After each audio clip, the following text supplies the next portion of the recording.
ओंकारं बिन्दुसंयुक्तं नित्यं ध्यायन्ति योगिनः कामदं मोक्षदं चैव ओंकाराय नमो नमः। अविरल शब्दगुणोदः प्रक्षाली सकलभूतलकलङ्कः मुनिमेरूपास्ते तीर्था सरस्वती हर्तु न दूरितान् अज्ञानतिमिरान्धानां ज्ञानाञ्जनशलाकया चक्षुरुन्मिलितं येन तस्मै श्रीगुरुवे नमः। परं गुरुवे नमः। परम्पराचार्य गुरुभ्यो नमः।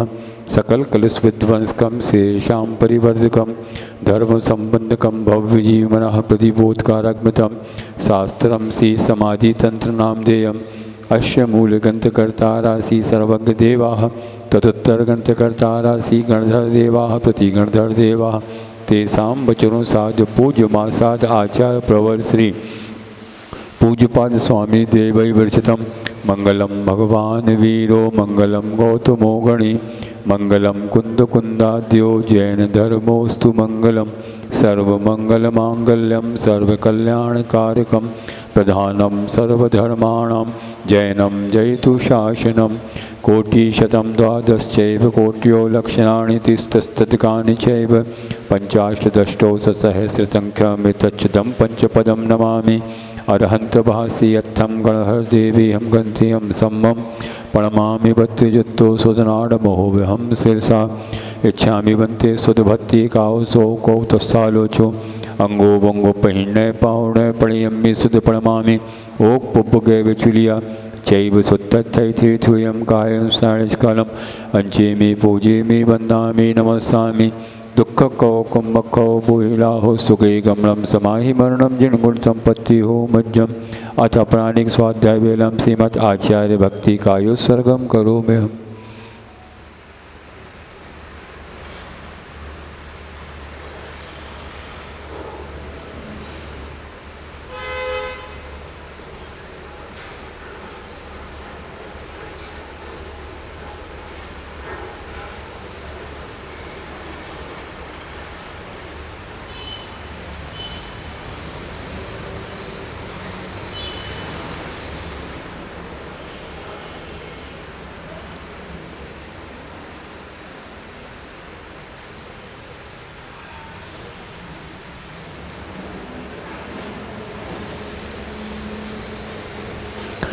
श्रुतजलधिपारगेभ्यः स्वपरमद्विभावना पटुमतिभ्यः सुचरिततपोनिधेभ्यो नमो गुरुभ्यो गुणगुरुभ्यः। 36 गुण समग्रे पंचव्याचारकरण संदर्शे शिष्यानुग्रह कुशले धम्मायिरिये सदा वंदे गुरुभक्ति संयमेणया तरन्ति संसार सायरं घोरं छिन्नन्ति अट्टकं मम जम्मं मरणं न पावयन्ति ये नित्यं बतमन्त्रहोम निर्ता ध्यानाग्निहोत्राकुलः षट्कर्मा विरतास्तपोधन्दनाः साधुक्रिया साधवः शीलप्रावरणा गुणपहरणा स्तन्द्राकृते योधिकाः मोक्षद्वारकपाटपाटनभटाः पीडन्तु मां साधवः गुरुवाः पान्तु नो नित्यं ज्ञानदर्शननायकाः चारित्राणां गम्भीरा मोक्षमार्गोपदेशकाः इच्छामि वन्ते आयिवत्ति कावसो कौतस्थालोचो सम्मनान समदंसन समचरिजुत्ताणं पंचविहाचारणम् आयरियाणम् आयारादिसुदनाणो देशयाणम् उवज्झायाणं तीरणगुणपारयाणं सब्बसाहुणं साणिष्कालम् अंचेमि पूजेमि वन्दामि नमस्सामि दुःखखौ कुम्भखौ बोहिलाहो सुगै गमनं समाहि मरणं जिनगुण संपत्ति हो मध्यम। करो सब लोग मंगलाचरण। ये नात्मा बुद्धतात्मैव परत्वेनैव चापरम् अक्षयानन्तबोधाय तस्मै सिद्धात्मने नमः।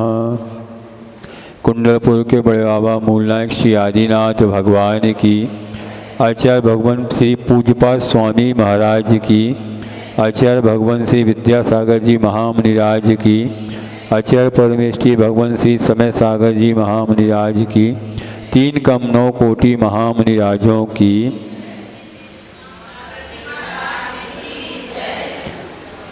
पिछले 2 दिनों में सिद्ध परमेष्ठी और उनके गुणों का गुणानुवाद करते हुए उनके लिए अपन ने नमस्कार प्रेषित किया और साथ में अरंध परमेष्ठी जो तीर्थंकर आदि देव हैं उनके भी गुणों का अनुवाद करते हुए उनके लिए नमस्कार किया। अब यहाँ पे जो तीसरी कारिका आने वाली है, इस तीसरी कारिका में जो अरहंत परमेष्ठी भगवान के मुखारक बिंद से दिव्य ध्वनि प्रसारित हुई, और वह दिव्य ध्वनि जो गणधरों के माध्यम से गूंथी गई और आचार्यों ने जिसको लिखा, उस दिव्य ध्वनि को यहाँ पे श्रुत ज्ञान के रूप में अपन ने स्वीकार किया है। अब उस श्रुत ज्ञान को लिपिबद्ध करने का काम जो आचार्यों ने किया है, अब उसको अपन ग्रंथ के रूप में स्वीकार करते हुए और यहाँ पे अपन ग्रंथ के लिए नमस्कार कर रहे हैं। और उस ग्रंथ में अपन को किस बात की ज्ञान मिलेगा, किस बात की जानकारी मिलेगी, इसके लिए यहाँ पे ये तीसरी कारिका आने वाली है। सबके हाथ में अपना फोटो कॉपी की पुस्तक आ गई, फोटो कॉपी आ गई ना।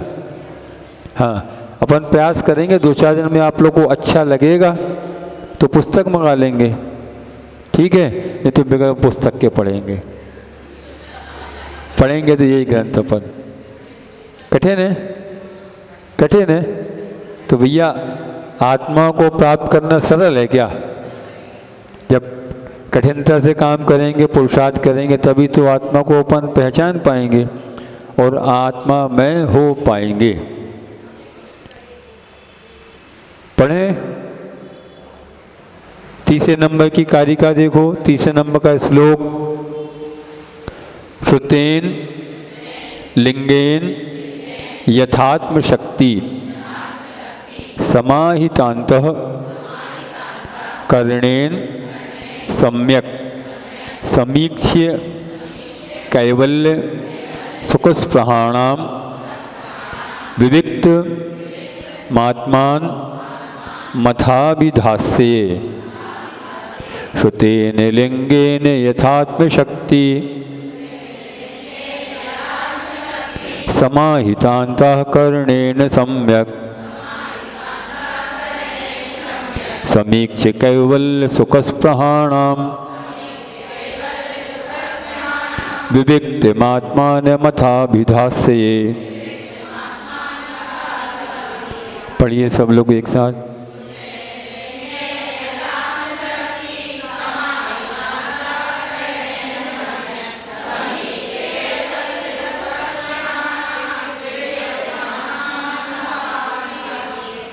हाँ, अब इस कारिका में आचार्य पूज्यपाद स्वामी महाराज ग्रंथ के विषय में बता रहे हैं कि इस ग्रंथ को कहने का कारण क्या है और इस ग्रंथ में विषयभूत वस्तु क्या है।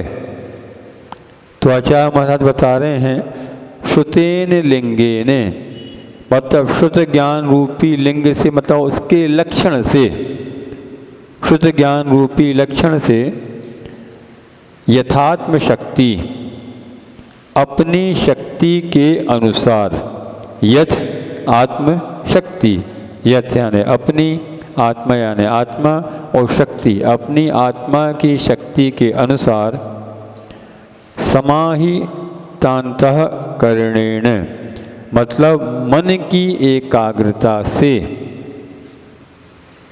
सम्यक यानी अच्छी तरह, समीक्ष यानी परीक्षा करके, कैवल्य सुखस्पृहाणाम, केवल ज्ञान और अव्याबाद के पहले जो अनंत सुख है। सुन रहे? ये भाई लोग बात कर रहे हैं, इनको समझ में नहीं आ रहा, शायद कुछ परेशानी जा रही इसमें, आ रहा है? हाँ देखो पुस्तक, उसमें देखो कारिका में जो लिखा है कि कैवल्य, कैवल्य यानी केवल ज्ञान, और सुख यानी अनंत सुख। तो केवल ज्ञान और अनंत सुख की इच्छा करने वालों को, स्पृह यानी इच्छा करना, इच्छा करने वालों को विविक्तम यानी पर द्रव्यों से विभक्त यानी दूर होकर, आत्मानम आत्मा को, अथ यानी अब, अभिधास्ये यानी कहूँगा। आचार्य पूज्यपाद स्वामी महाराज इस कारिका के माध्यम से बता रहे हैं कि श्रुत ज्ञान की कितनी ज़्यादा प्रमुखता है। तो शुद्ध ज्ञान रूपी लिंग से, मतलब उसके पहचान से, उसकी लक्षण से, अपनी आत्मशक्ति के अनुसार, जितनी हमारी आत्मा में शक्ति है उसके अनुसार अंतःकरण की एकाग्रता से, जो हमारे अंदर आत्मस्थ होने की एकाग्रता का भाव है, हमारे अंदर जितनी क्षमता है जिसके माध्यम से हम अपने मन को एकाग्र कर सकें, उस मन की एकाग्रता के माध्यम से उस एकाग्रता की अच्छी तरह परीक्षा करके कि वास्तविक में हमारा जो मन है वो अपनी आत्मा के लिए आत्मस्थ हो रहा है, एकाग्रता की वो जा रहा है या नहीं जा पा रहा है, इस बात की पहचान के लिए पहचान करके, जिसके माध्यम से हमको क्या होगा, यदि जीव अपने आत्मस्थ हो जाएगा तो आत्मस्थ होने का फल क्या मिलेगा बताओ। जिस जीव को शुद्धात्मा यानी शुद्धात्म की प्राप्ति हो गई तो जीव कहाँ जाएगा, ऊपर मतलब है। अच्छा बताओ, जो जीव अभी तक अशुभ उपयोग में लगा है, अशुभ उपयोग में लगा है, वो जीव कौन है? मान लो प्रथम गुण स्थान से लेकर और अविरत सम्यक दृष्टि जीव तक, तो अविरत सम्यक दृष्टि जीव कौन? जो अपने योग यथा योग सठ आवश्यक का पालन नहीं कर रहा है वो, क्योंकि चौथे से सातवें गुण स्थान तक भी कुछ आचार्यों ने धर्म ध्यान माना है और कुछ आचार्यों ने 10वें गुण स्थान में धर्म ध्यान माना है। तो अपन जिन आचार्यों ने चौथे से सातवें गुण स्थान में धर्म ध्यान माना है, यदि उनकी अपेक्षा अपन मान लें तो चौथे गुण स्थानवर्ती जो अपने सठ आवश्यक का पालन कर रहे हैं निर्दोष रूप से, मन की दृढ़ता के साथ, श्रद्धान के साथ, समर्पण के साथ, तो वो धर्म ध्यान कर रहे नहीं कर रहे। तो जो धर्म ध्यान करने वाला जीव है उसका कौन सा उपयोग हो गया? शुभोपयोग, है ना। अब शुभोपयोग से ऊपर कौन सा हो गया? शुद्धोपयोग। और शुद्धोपयोग का फल क्या है? केवल ज्ञान। शुद्धोपयोग का फल है केवल ज्ञान। तो अभी यहाँ पे जो बात बता रहे हैं वही बात बता रहे हैं कि शुद्ध उपयोग की भूमिका के लिए जो उसके नीचे शुद्ध ज्ञान का अपन अवलंबन ले रहे हैं, शुद्ध ज्ञान के माध्यम से हमको जो श्रद्धान करके उसमें समर्पण के साथ और उसमें आत्मस्थ होके जो अपनी आत्मा को जानने का प्रयास पुरुषार्थ आदि किया जा रहा है, उसका ही हमको फल मिलेगा शुद्धात्मा का, और शुद्धात्मा की मात्रा से शुद्धात्मा का। जो जीव शुद्धोपयोग के साथ केवल ज्ञान को प्राप्त कर लेगा, अब उसको तो उससे आगे सिद्धत की प्राप्ति कुछ समय बाद आयु की पूर्णता होने के बाद होना निश्चित हो चुका है। तो यहाँ पर आचार्य महाराज यही बात कर रहे हैं कि सर्वप्रथम अपन को शुद्ध ज्ञान के ऊपर श्रद्धान करना है, और शुद्ध ज्ञान भी बता दिया तत्वा सूत्र में, श्रुतम मति पूर्वम, मतलब शुद्ध ज्ञान मति ज्ञान पूर्वक ही होता है। जब तक अपने पास मति ज्ञान नहीं है तो शुद्ध ज्ञान का उपयोग नहीं कर सकते। तो मति ज्ञान को कैसे समझे मति ज्ञान है?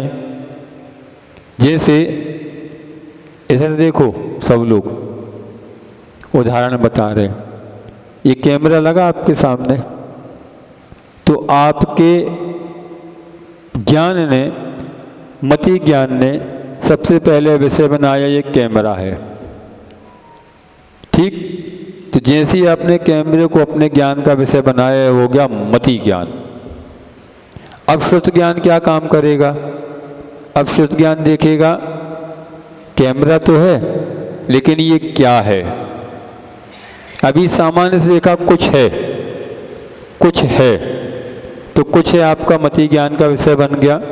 फिर कुछ में क्या है, क्या है ये शुद्ध ज्ञान में यहाँ पे आपकी यह जो शुद्ध ज्ञान मति ज्ञान का भेद है उसने अपना यहाँ विषय बनाया। यह कुछ है, थोड़ा सा और नज़दीक से देखा, हाँ ये कुछ और अपने जानकारी का विषय बन रहा है। हमारे स्मृति में कुछ ऐसा लग रहा है, देखा है, जाना है, समझा है, पहचाना सा लग रहा, कुछ तो है। अवग्रह ईहा, अवग्रह, अवग्रह ईहा विषय बनाया। फिर अवाय, जैसी उसके पास और गए या वो आपके पास आया, हाँ हाँ ये कैमरा जैसा कुछ है, अभी भी स्पष्ट नहीं हो पा रहा लेकिन कैमरा जैसा दिख रहा है। और जैसे बिल्कुल नज़दीक से आ गया, अपन ने छू लिया, ये तो कैमरा ही है, हमारी धारणा बन गई। तो इस प्रकार से हमारी जो शुद्ध ज्ञान का हमने विषय मति ज्ञान के माध्यम से बनाया, तो शुद्ध ज्ञान हमारे लिए सबसे ज़्यादा महत्वपूर्ण कार्य होता है। हर वस्तु की पहचान करने के लिए, उसके लक्षण को जानने के लिए शुद्ध ज्ञान ही सबसे ज़्यादा कारगर साबित होता है। उसी बात को यहाँ पे आचार्य पूज्यपाद स्वामी महाराज बता रहे हैं। तो जो शुद्ध ज्ञान है, यह शुद्ध ज्ञान द्रव्य और भाव के भेद से दो प्रकार का है। द्रव्य शुद्ध ज्ञान और भाव शुद्ध ज्ञान। और उसमें भी अंग बाह्य और अंग प्रविष्ट के भेद से दो प्रकार का है। लिखते जाओ, कॉपी पेन से नहीं लाए, प्रश्न में आएगा फिर कैसे बताएंगे, प्रश्न पूछे जाएंगे आप लोगों से। सबसे पहले शुद्ध ज्ञान के दो भेद किए, भाव शुद्ध ज्ञान, द्रव्य शुद्ध ज्ञान। फिर उसमें भी भेद किए अपन ने, अंग बाह्य, अंग प्रविष्ट। फिर इसके और भेद किए तो शब्द और अर्थ के भेद से भी दो प्रकार से शुद्ध ज्ञान जाना जाता है। और उसको समझा तो अक्षर और अनक्षर रूप भी शुद्ध ज्ञान होता है। जैसे अपने पास अक्षर शुद्ध ज्ञान है, अपन एक एक अक्षर को देख के पढ़ रहे हैं, समझ में आ रही बात, एक एक अक्षर को देख के पढ़ रहे हैं तो अपने लिए हो गया अक्षर शुद्ध ज्ञान। पशु पक्षी है, इनके पास अक्षर नहीं है लेकिन शुद्ध ज्ञान है, तो उनके लिए हो गया अनक्षर शुद्ध ज्ञान। आपकी भाषा है अक्षरमयी, एक एक अक्षर को आप लोग जमा जमा के बोलते हो, जवान फिसल ना जाए, लेकिन त्रियन से बोल पाता क्या है ना, त्रियन से बोलता है अपनी भाषा में बोलता है, अनक्षरी भाषा में, बिगर अक्षर वाली भाषा में बोलता है, तो वह भी उसका शुद्ध ज्ञान है। और शुद्ध ज्ञान का एक भेद और कर दिया, स्वार्थ और परार्थ। इसके भेद से भी शुद्ध ज्ञान दो प्रकार का होता है। समझ में आ रही बात, थोड़ा कठिन विषय तो है। स्वार्थ मतलब जो जीव अपने आत्मा के बल से, अपने ज्ञान के माध्यम से वस्तु को अपना विषय बना लेता है, हो गया स्वार्थ। और परार्थ दूसरे का अवलंबन लेके, आलंबन लेके जो उस वस्तु का ज्ञान लेता है, उसको अपने शुद्ध ज्ञान का विषय बनाता है, वह हो गया परार्थ शुद्ध ज्ञान। जैसे अपन ने देखा ना, दूसरे का अवलंबन लिया, कैमरे का अवलंबन लिया, तो हो गया परार्थ। स्वार्थ में क्या आया, अपनी आत्मा को विषय बनाना। हमारी आत्मा से बाहर जितने भी विषय बनेंगे सारे के सारे पदार्थ बनेंगे। ये पदार्थ चाहे आपका शरीर ही क्यों ना हो, यह पदार्थ ज्ञान में ही आएगा। शुद्ध रूप से, शुद्ध निश्चय रूप से, निश्चय नए रूप से मात्र अपनी आत्मा ही अपने लिए स्वार्थ रूप है, बाकी सब इससे बाहर पदार्थ। हाँ, इतना जरूर है कि ये आपके लिए एक बहुत महत्वपूर्ण साधन है। गुरुजी बोलते इसको टट्टू, शरीर को ये ऐसा टट्टू है कि अपने बस में कभी रहता ही नहीं। इसको घुमाने वाला बैठा सबका बाबा मन, उसके माध्यम से ये टट्टू हमेशा नाचता रहता है। तो मन को एकाग्र करने के लिए अपन को इस जो समाधि तंत्र ग्रंथ है, अच्छे से इसका थोड़ा थोड़ा सा स्वाध्याय करते जाओ। एक समय आएगा अपने लिए यह ज्ञान अपने विशाल ज्ञान को, एक अकेले ज्ञान को देने में सहायक निश्चित रूप से बनेगा। तो स्वार्थ और परार्थ के भेद से भी दो प्रकार का बता दिया। यहाँ पे आचार्य महाराज थोड़ा सा इसका वर्णन कर रहे हैं। छोटी सी टीका है संस्कृत की, पढ़ ले रहे, सुन लो। उसमें अलग है, इसमें अलग है। उसमें नहीं है टीका। टीका समझते हो? जो एक कारिका लिखी ना, इस कारिका का पूरा विषय वस्तु का ज्ञान कराने के लिए जो संस्कृत में उसका वर्णन किया गया है, विस्तार किया गया है, उसका नाम होता है टीका। और एक टीका पे भी कई आचार्यों ने अपनी कलमें चला दी, उसका नाम हो गया उपटीका। टीका, उपटीका। और कसाय पाहुण और सठखंडागम और ये जितने भी ग्रंथ आदि हैं, इन पे भी चूर्णिका, चूर्णी सूत्र ऐसे ऐसे लिखेंगे अलग अलग आचार्यों के माध्यम से। तो यहाँ पे आचार्य महाराज बता रहे हैं द्विविधम ही श्रुतम, अर्थात सूत्र दो प्रकार का है। तत्श्रुतम द्रव्य भाव भिन्नम, वह श्रुत द्रव्य और भाव के भिन्न मतलब भेद से दो प्रकार का है। और साथ में अंग बाह्य अंग प्रविष्टकात्मकम, अंग बाह्य और अंग प्रविष्ट के प्रकार से भी। शब्दार्थ रूपम, शब्द और अर्थ रूप भी है। व उपदेशानुपदेश रूपम, अर्थात अक्षर और अनक्षर के भेद वाला भी है, और उपदेश व अनुपदेश रूप वाला भी है। व स्वार्थ परार्थ भेद भिन्नम व इति, स्वार्थ और परार्थ के भेद से भिन्नता से यह और भेद भावना को लिए हुए है। तेन श्रुतेन श्रुत ज्ञानेन यतस्य श्रुत ज्ञानम प्रमाणम केवल ज्ञानवत्, और जो ये श्रुत ज्ञान है यह केवल ज्ञान के समान प्रमाण वाला है। केवल ज्ञान का विषय कितना है बताओ? है तीनों काल की समस्त पर्यायों को एक साथ अपने ज्ञान का विषय बनाता है, लेकिन बोलता नहीं।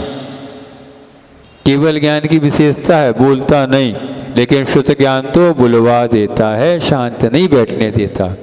यही दोनों में बहुत बड़ा अंतर है। केवल ज्ञान तो मौन, और शुद्ध ज्ञान मौन बैठने नहीं दे, है ना। ये जो लोग शुद्ध ज्ञान का उपयोग करते हैं, भली वे कुशुद्ध का उपयोग करते हो, शांत बैठते क्या? देखो, एक इंद्रिय जीव भगवान जाने किस रूप में उसके पास कुमति और कुशुद्ध ज्ञान है, व्यक्त कर सकते क्या? वनस्पति, वायु, अग्नि और पृथ्वी और जल, वो कुछ बोल सकते, बता सकते, अपनी पीड़ा का व्याख्यान कर सकते, अपना सुख दुख के बारे में बोल सकते? बोलो तो सही। नहीं, कौन बोलेगा? जो दो इंद्री से लेके जिसके पास भले ही कुमति ज्ञान है, कुशुद्ध ज्ञान है, उसके साथ साथ में आ गया अनक्षरी भाषा। वो अनक्षरी शुद्ध ज्ञान वाक्य दिमाग में घुस गया, मतलब प्रकृति से मिला, अब वो शांत नहीं बैठ रहा। अभी आए थे कुछ दिन पहले, बरसात के पहले, काले काले वो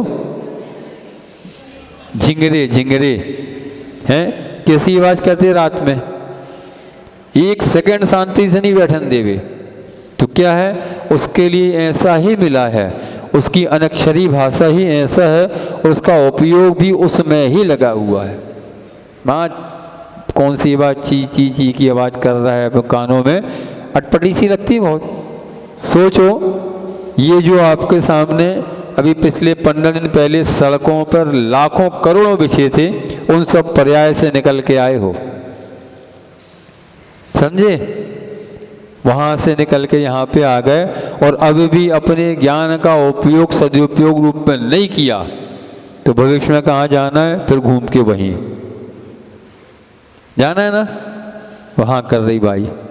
अरे नहीं करो गर्दन, नहीं जाना हमको तो यहाँ से ऐसा काम करना है कि मात्र स्वर्ग मिले, क्योंकि अब बुद्ध सुख तो भी मिलने वाला नहीं, मोक्ष तो जा नहीं पाएंगे, कम कम स्वर्ग चले जाएं, तो स्वर्ग जाने की व्यवस्था है कि जो ज्ञान अपने पास है उस ज्ञान को अपनी आत्मा के कल्याण के लिए उपयोग कर लो।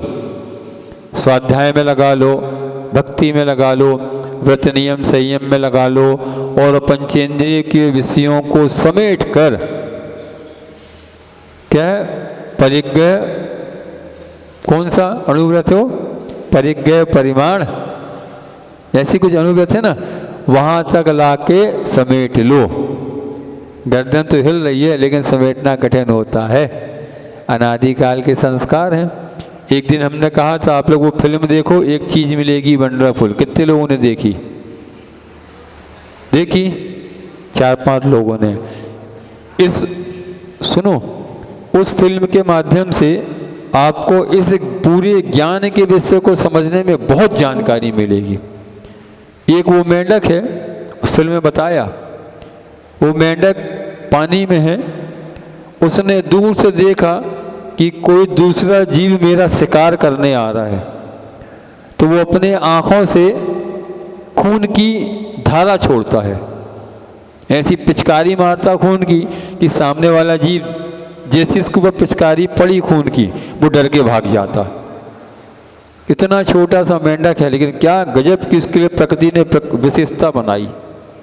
मात्र अपनी आंखों के टिमकार से खून की पिचकारी मारता है?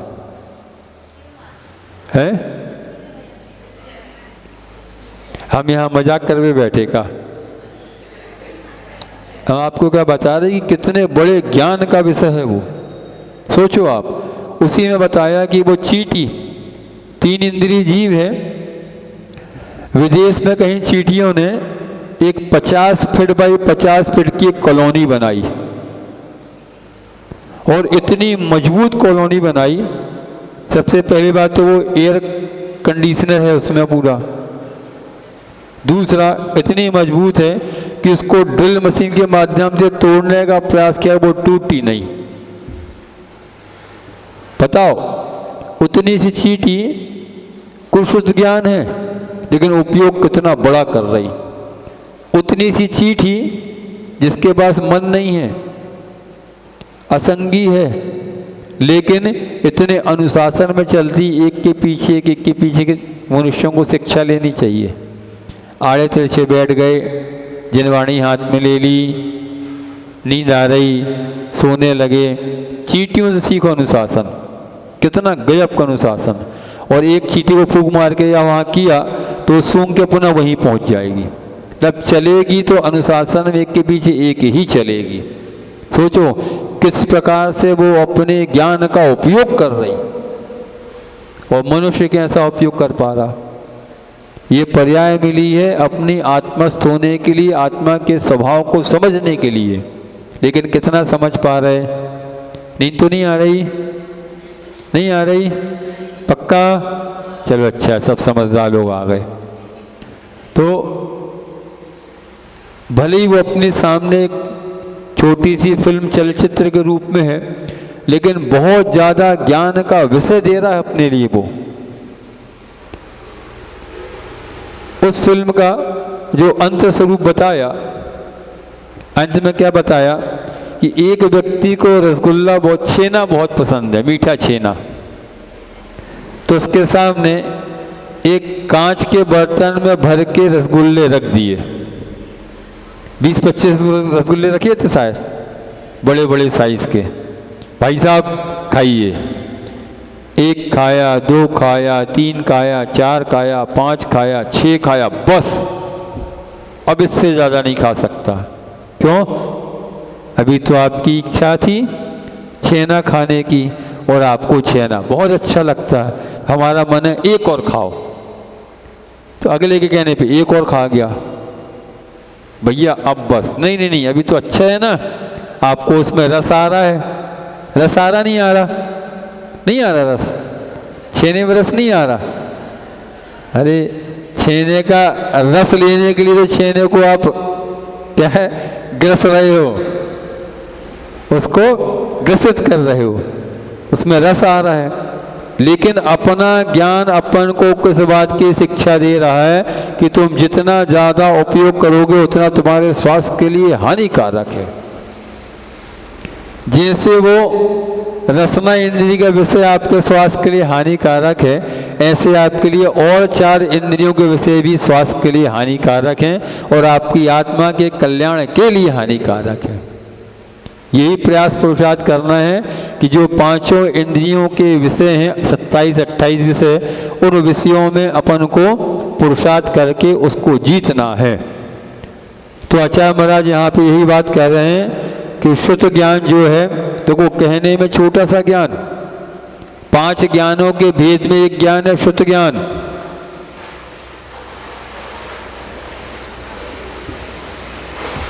पांच ज्ञानों में एक शुद्ध ज्ञान, लेकिन उस छोटे से शुद्ध ज्ञान को, जो कि केवल ज्ञान की जिसके सामने कोई बिसात नहीं, कहाँ केवल ज्ञान, कहाँ शुद्ध ज्ञान, लेकिन शुद्ध ज्ञान को भी इस कारिका के माध्यम से केवल ज्ञान के समान कह दिया। कितनी बड़ी बात है। इसलिए अपने लिए जो ज्ञान मिला, मति ज्ञान, शुद्ध ज्ञान, अवधि ज्ञान तो है नहीं। एक आध अवधि ज्ञान का धारी बैठा है, हाथ उठाओ, नहीं बैठा। मन पर ज्ञान का धारी नहीं बैठा। हाँ, पंचम काल में इसकी बहुत विकलता है। पंचम काल में एक ऐसा महान साधक होगा जिसको अवधि ज्ञान होगा। वैसे पंचम ज्ञान में मुख्यतः निषेध तो नहीं है, लेकिन फिर भी अवधि ज्ञान यहाँ पे नहीं है। जो सबसे अंत में एक अकेले मुनिराज होंगे, नाम बताओ, वीरांगन नाम के मुनि, उनको सुनो, वीरांगन नाम के मुनि, उनको जब पंचम काल का अंत होने वाला होगा और जैसे ही उपकल्की राजा उनके हाथ से टैक्स के रूप में ग्रास उठाएगा, उसी समय उनको अवधि ज्ञान प्रकट हो जाएगा। सोचो, अभी तक अवधि ज्ञान प्रकट नहीं हो रहा, और जब उनके जीवन का अंत समय बचा है तब उनको अवधि ज्ञान प्रकट हो रहा। बस महाराज अपने अवधि ज्ञान से ज्ञान लगाएंगे कि अब धर्म का अंत नज़दीक आ चुका है। महाराज आर्यिका को उपदेश देंगे, दोनों श्रावक श्राविका को उपदेश देंगे और मुनिराज समाधि में लीन हो जाएंगे। अगले 2-3 दिन में उनकी संलेखना पूर्वक समाधि हो जाएगी और उसी के साथ उन तीनों की भी समाधि हो जाएगी और इस पृथ्वी से 21,000 वर्ष के लिए, 21 दूनी 42,000 वर्ष के लिए धर्म का हर प्रकार से नाश हो जाएगा। सोचो आप, ये अपने शुद्ध ज्ञान का विषय बन रहा है अभी, तो अपने शुद्ध ज्ञान का विषय बनाते हुए अपन उस पर श्रद्धान करो और अपन को अगले आने वाले जो 63,000 या 80,000 वर्ष हैं उसमें जन्म ना लेना पड़े, ऐसे कार्य करो। बहुत दुखदाई है। एक दिन हमने तत्वा सूत्र की कक्षा चल रही थी, उसका विषय सुन लो, शुद्ध ज्ञान का विषय पूरा इसलिए बता रहे। ऐसा कौन कौन व्यक्ति है यहाँ पे बैठा जो षष्ठम काल में जन्म नहीं लेना चाहता?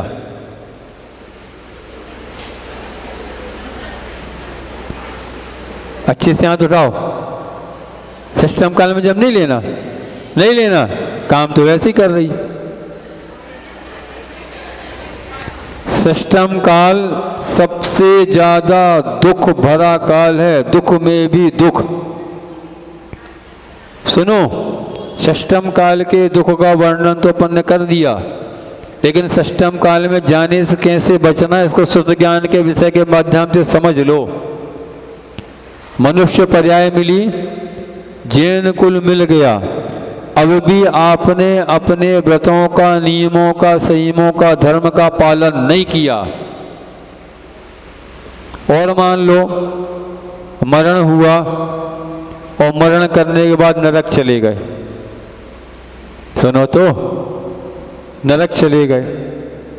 नरक जाने के बाद आपने चूंकि जैन कुल में जन्म लिया था, थोड़ा सा भगवान पे थोड़ा बहुत श्रद्धान रहा होगा, थोड़ा बहुत छूट गया और जो जैसा जो भी हुआ, और आप मरण करके नरक गए और नरक में जाने के बाद आपको 10,000 वर्ष की आयु मिली। कितनी? 10,000 वर्ष की, तो पुनः मरण करके यहीं आओगे पंचम काल में। ठीक है। और 12.5 2,500 वर्ष हो गए, 10,000 वर्ष और जोड़ लो, कितने हो गए? 12,500 वर्ष। मान लो यहाँ आ गए, यहाँ आके त्रिंच बन गए, 10-20 साल जिए, यहाँ से मरण करके पुनः नरक पहुँच गए, तो 10,000 वर्ष आपने और निकाला, कितने हो गए? 22,500 वर्ष या 23,000 वर्ष। अब कहाँ आना पड़ा? षष्टम काल में आना पड़ा, क्योंकि 21,000 वर्ष के बाद षष्टम काल चालू हो जाएगा। अब षष्टम काल के दुख, वहाँ रहने में इतना आनंद आएगा, इतना आनंद आएगा जितना आनंद यहाँ नहीं आ पा रहा। जबरदस्त आनंद आएगा, नहीं आएगा? पक्का? वो दादी बोल रही नहीं आया, दादी हंस रही है। दादी काम तो वही कर रहा है, षष्टम काल के जन्म के योग। षष्टम काल में इतना आनंद आएगा, इतना आनंद आएगा, इतना आनंद आएगा, कितना आएगा बताएं? कि वहां खाने को भोजन नहीं मिलेगा। सुनो आनंद, सुनो पहले। हाँ, परम आनंद आएगा, परमानंद, परमानंद जैन। इतना आनंद आएगा कि वहां पे करने को भोजन नहीं मिलेगा, सिर झुका ढांकने को घर झोपड़ी महल नहीं मिलेंगे, पहनने को कपड़े नहीं मिलेंगे, आयु रहेगी अधिकतम 20 वर्ष की, कम से कम 15 वर्ष की। सुनो सुनो, आयु रहेगी अधिकतम 20 वर्ष की, कम से कम 15 वर्ष की। शरीर की ऊंचाई रहेगी अधिकतम 1.5 हाथ की और कम से कम 1 हाथ की। समझ रहे? अब ऐसी स्थिति में वहां पे जन्म लेने वाले जीवों को कम से 21,000 वर्ष निकालने हैं। अब जिसकी आयु 20 वर्ष है, वो 20 वर्ष तक बगैर खाए रहेगा कैसे? कुछ तो चाहिए खाने को, है? चाहिए नहीं चाहिए खाने को? तो वहां पे जन्म लेने वाले जो जीव होंगे, वो जीव, एक जीव दूसरे को जीव को देख के कच्चा खा जाएगा। समझ रहे? भाई जी, चश्मा वाली भाई जी, कच्चा। एक मनुष्य दूसरे मनुष्य को देख के कच्चा, धारदार शस्त्र, कौन से शस्त्र? जो कि पत्थरों से बनेंगे। लोहे के शस्त्र तो मिलेंगे नहीं, क्योंकि अग्नि है ही नहीं, वहाँ कुछ ऐसी व्यवस्था नहीं है। तो पत्थरों के माध्यम से शस्त्र बनेंगे। जैसे नरकों के दुख है ना,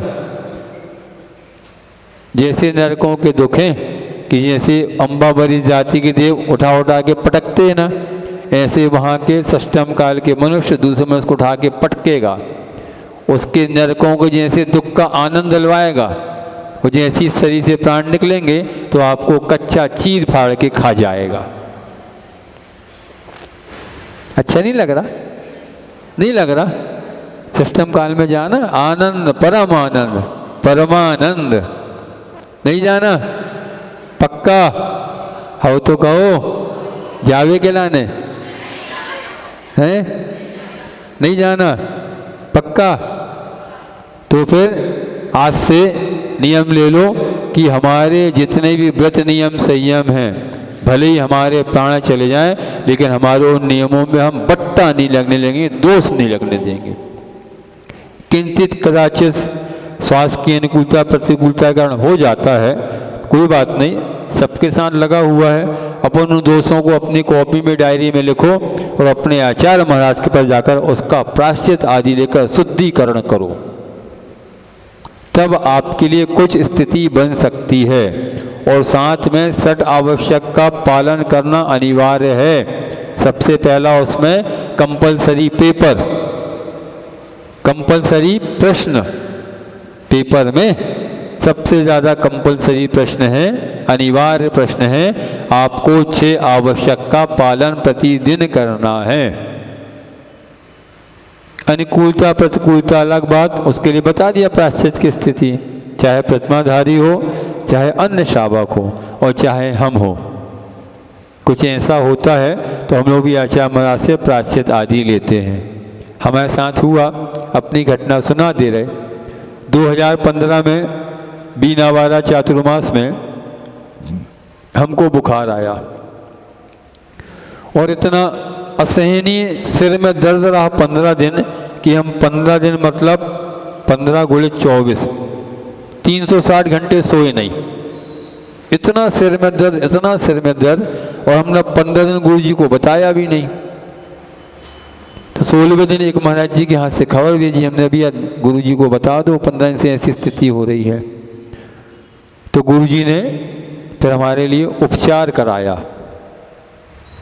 क्या उपचार कराया? गुरु जी ने कहा सबसे पहले गर्म पानी में घुटने तक इनके पैर डाल लो, ऊपर से चटाई लपेट दो और सिर में ठंडे पानी की नैपकिन रख दो। जब अंदर से इतनी वेदना होती है और वेदना के बाद ऊपर से चटाई उड़ा दी, गर्म पानी में पैर डाल के, तो पक्का नरक का अनुभव हो गया जीते जी कि नरक में कैसा लगता होगा। हम चाहते नहीं, शरीर की दाह तो ऐसे ही निकल रही है, शरीर में इतनी गर्मी लग रही, सिर भारी, आंखें भारी, 15 दिन से भूख नहीं लग रही, लेकिन गुरु तो गुरु कैसे अपने शिष्य को चोट मारकर उसकी खोट निकालना है। तो गुरु जी ने उपचार बताया, अच्छे मतलब मध्यम गर्म पानी जितना सहन कर सकते थे उसमें घुटने तक पैर डलवाए, सिर पर ठंडी पानी की पट्टी रखवाई और चटाई उड़वाई। जैसी चटाई उड़ाई 1 मिनट के अंदर इतना तेज पसीना आया कि हम 2 घंटे तक पड़े रहे, सिर्फ 1 मिनट की उपचार में। अब चूंकि 15 दिन का समय निकला और 15 दिन में हमारी बहुत सारी सामायिक लेट की हुई, बैठने की हिम्मत थी नहीं, शरीर में कुछ जा नहीं रहा था। शरीर तो अन्न का कीड़ा है, भूखे भेंट भजन गोपाला, ले लो कंठे की माला। जब पेट में कुछ नहीं, या पेट में नहीं कुछ, तो दुनिया दिख रही तुच्छ, ऐसी स्थिति बनती ना। तो हमने जब 15 दिन का अपना पूरा कार्यक्रम गुरुदेव को बताया तो गुरु जी ने हमारे लिए प्रायश्चित दिया, 2.5 घंटे की सामायिक करना है। जो गुरुदेव ने दिया अपन ने सहजता से स्वीकार किया और प्रतिदिन क्रम से हमने फिर 2.5 घंटे की सामायिक करना चालू की। हमारा प्रायश्चित पूरा हो गया और हम अपने दोषों से शुद्ध हो गए। तो हमें अपने दोषों की शुद्धि के लिए अपने गुरुदेव के सामने अपनी बात रखना, अपने दोषों को रखना जरूरी होता है। रखेंगे तब तो शुद्ध होंगे। ये तो प्रतिमाधारी बन गए, व्रती बन गए और गलतियों पे गलती करे जाओ। हमने एक दो बार बताया, प्रतिमाधारी हो, ये लाइट में भोजन बनाते हो, लाइट में भोजन करते हो, साधुओं को लिए भी आप लाइट में भोजन बनाते हो, तो फिर आलोकित पान भोजन सूत्र तो घटित नहीं होगा, ये सूत्र तो उल्टा हो गया, हमारे लिए शुद्ध रूप से दोष का कारण बन गया। इसलिए अपनी रसोई घर जो होना चाहिए वो पर्याप्त सूर्य के प्रकाश के स्थान जहाँ हो वहाँ बनाओ, भले ही छोटी हो लेकिन ऐसी हो कि वहाँ पर्याप्त सूर्य का प्रकाश आए। अब स्थिति ऐसी बन गई कि श्रावक बोले, बुरा तो नहीं लगेगा, पक्का नहीं लगेगा बुरा, प्राची उसको लगे मुंह फुलाई बैठी, जो बुरा लग जाए तो लग जाए, हमाओं का बिगाड़ लो। आजकल की स्थिति हो गई कि श्रावक लेडबात तो बनाता है रसोई के बराबर और रसोई बनाता है लेडबात के बराबर। सही है ना, सत्यता है ना। अब बताओ, भोजनशाला जिसको अन्नपूर्णा कहा जाता है और उसमें भोजन बनाने वाली जी अन्नपूर्णा है, यदि इनको वहाँ पे प्रशस्तता नहीं लगेगी तो भोजन अपने शरीर में लगेगा कैसे? ना भोजन में स्वाद आएगा, ना भोजन के माध्यम से बनने वाला रस जिसके माध्यम से हमारा रक्त बनेगा।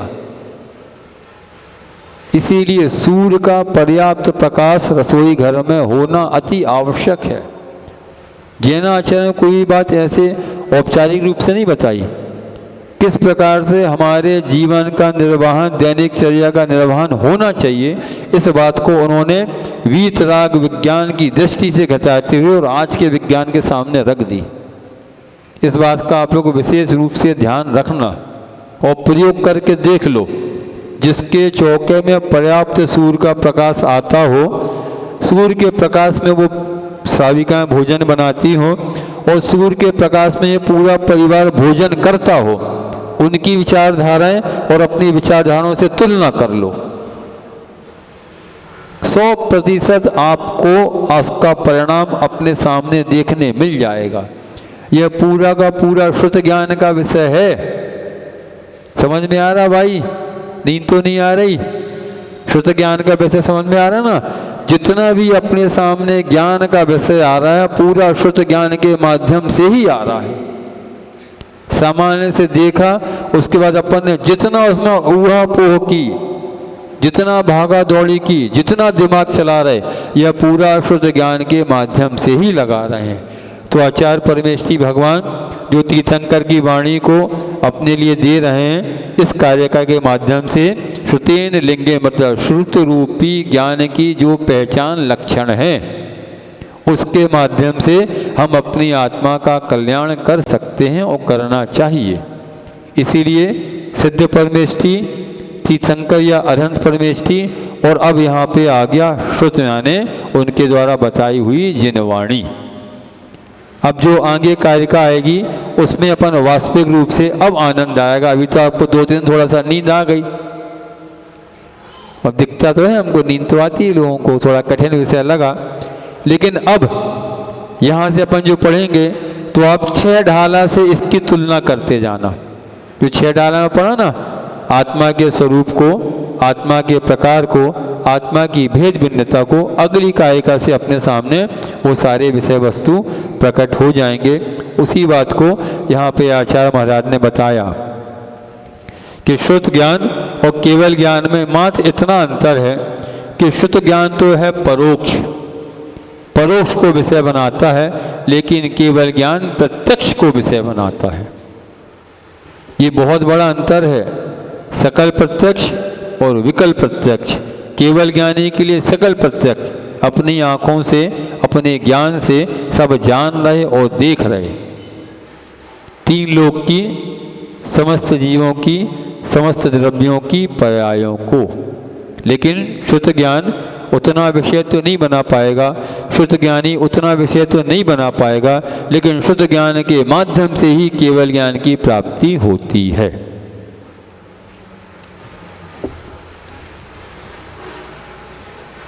केवल ज्ञाने विश्वम व्यक्ति भवति, मतलब केवल ज्ञान के द्वारा विश्व देखने में आता है, किंतु तदपि न तद वक्ति, मतलब वह बोलता नहीं। केवल ज्ञान, कभी केवल ज्ञानी बोलता नहीं।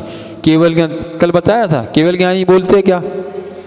बोलो तो, कल तो बोला हमने, उपदेश केवल ज्ञानी ने तो दिया है? हाँ, केवल ज्ञानी के माध्यम से उनके पूरे शरीर से ओमकारमयी दिव्य ध्वनि प्रसारित होती है, जिसके माध्यम से हमारी जिज्ञासाओं का समाधान हो जाया करता। लेकिन केवल ज्ञानी नहीं बोलते, कभी नहीं बोलेंगे। लेकिन अपन साहब पुण्यशाली हैं कि उनकी वाणी अपने पास तक आ गई और उसका अपन रसास्वाद कर रहे हैं। तथा स्थिति शुद्ध ज्ञान से गरीयसी, और यही स्थिति शुद्ध ज्ञान की है, इससे यह सिद्ध होता है। लिंगेन इति विशेषण विशिष्टेन तेन श्रुतम एव मुख्य लिंगम इति आयाति, और यही जो शुद्ध ज्ञान है वह लिंग इस विशेषण से विशिष्ट है, इसलिए शुद्ध ज्ञान ही मुख्य लिंग यानी पहचान है ज्ञान का। ज्ञान की पहचान किससे हो रही है अपने लिए? शुद्ध ज्ञान के माध्यम से, क्योंकि 2 ज्ञान के धारी अपन है। मति ज्ञान उतना विषय बना नहीं पा रहा, भरे 336 भेद बन गए, लेकिन मति ज्ञान का विषय तब भी शुद्ध ज्ञान के बिना अधूरा है। तो शुद्ध ज्ञान सबका बाबा है। अथवा शुद्ध ज्ञान से अर्थ यहाँ पर आगम प्रमाण से सिद्ध होता है, और लिंग से तात्पर्य परोक्ष ज्ञान अथवा अनुमान ज्ञान से भी, मतलब लक्षण बोलते चिन्ह बोलते वह यहाँ पर विवक्षित है। ऐसी आचार्य पूज्यपाद देव स्वामी की प्रतिज्ञा इस ग्रंथ के लिए की गई है। आगे कारिका आई है धवला पुस्तक की, प्रथम पुस्तक की कारिका।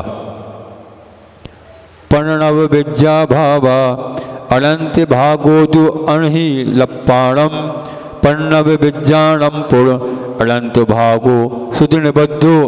बहुत अच्छी कारिका, आप लोग ने, हमें पूरा विश्वास है आचार्य परमेष्ठी भगवान श्री समय सागर जी महामहिराज जब आपके यहाँ खुरई में 2023 में विराजमान थे तो ये कारिका उन्होंने निश्चित रूप से कही होगी। बहुत प्रिय गाथा है ये, आचार्य महाराज को भी प्रिय थी, आचार्य भगवान श्री समय सागर महाराज जी को भी प्रिय है, और पूज्यन्यापक सममुनि श्री योग सागर महाराज जी को भी बहुत प्रिय गाथा है। इस गाथा में क्या अर्थ दिया बताओ? नहीं आया समझ में?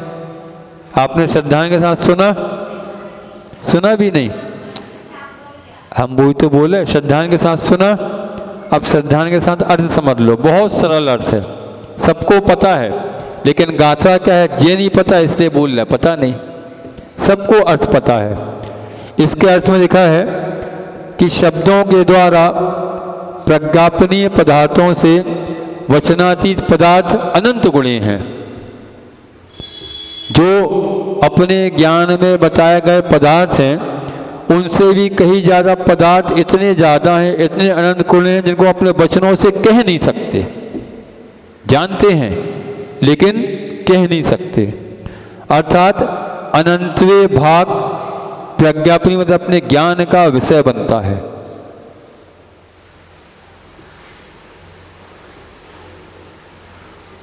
उदाहरण खुरई में अच्छा घटित होगा खुरई वालों के लिए।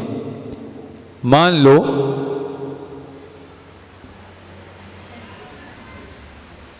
बैठे तो हैं, सही सही बताना, छुपाना नहीं।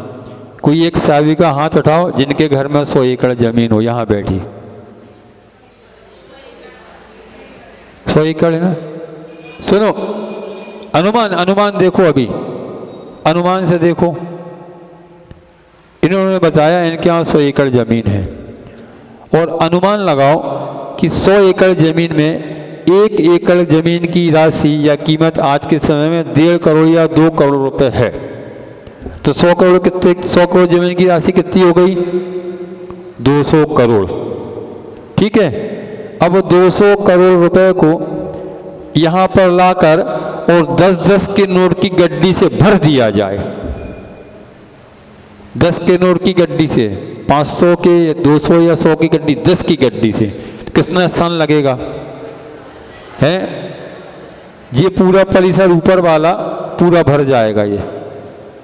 अब इसमें से आपको बोला जाए कि बीच वाले लाइन से, बीच वाली जो खड़गासन गड्डी है उससे सबसे नीचे वाली गड्डी का नोट निकालो और कुछ हटाना नहीं। और है 10 के नोट की गड्डी, ये भी पक्का है। तो अपन ने ज्ञान का विषय तो बना लिया, 10 के नोट की गड्डी है, क्योंकि पूरे 10 के नोट की गड्डी है, लेकिन हम वहां तक पहुंच पाए, उसको निकाल पाए, कठिन है ना। वैसे ही यहाँ पे बता रहे हैं वस्तु बहुत सारा, ज्ञान का विषय बहुत बड़ा है, हम उसको वचनों से कह भी नहीं सकते, लेकिन हमारे ज्ञान में तो है, हम उसका अनंतवा भाग जान पा रहे। गड्डी यहाँ पे रखी है बिल्कुल स्पष्ट है, रखी है, लेकिन वहां तक हम पहुंच जाएं जरूरी नहीं।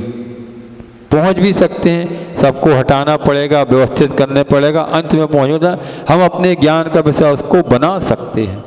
इसी प्रकार का श्रुत है, बहुत अनंत अनंत अनंत गुणा श्रुत है, और उस श्रुत का अनंतवा भाग हम अपने ज्ञान का विषय बना पाते हैं, और उसी अनंतवे भाग को श्रुत के रूप में अर्थात जिनवाणी के रूप में लिखा गया है, निबद्ध किया गया है। यह इस कारिका का अर्थ है। सबको आता है ना, बहुत लोगों को पता होगा, बहुत सरल इस कारिका का अर्थ था ये। तो इस कारिका के अर्थ को अपन माँ जिनवाणी, जिसको श्रुत ज्ञान बोलते हैं, इसकी विनय करते हुए बहुत श्रद्धा समर्पण के साथ इसकी अनुनय करें। भगवान हमें भी इस जिनवाणी रूपी दिव्य ध्वनि का रसापान साक्षात प्रत्यक्ष रूप से केवल ज्ञानी भगवान के सामने परोक्ष में उनकी उपस्थिति में करने मिले, ताकि हम सब केवल ज्ञानी बन सकें और अपनी आत्मा का कल्याण कर सकें। यहाँ पर दूसरी तीसरी कायिका पूरी हो गई। अब कल से अपने लिए सरल सरल विषय आएगा, ठीक है? थोड़ा अच्छे से समझना, अंतरात्मा, बहिरात्मा और परमात्मा। अब समझ लेना कौन कैसा है, कल इसके बारे में अपन यहाँ पे थोड़ा सा पढ़ेंगे। कठिन तो नहीं लगा? पीछे वालों कठिन लगा? देर से आने वालों को कठिन लगा? सुने नहीं तो क्या लगेगा? चलो, बोधि समाधि परिणाम शुद्धि स्वात्मोपलब्धि शिव शौक सिद्धि चिंतामणिम चिंतित वस्तु दाने त्वाम वंदमानस्य ममास्तु देवी।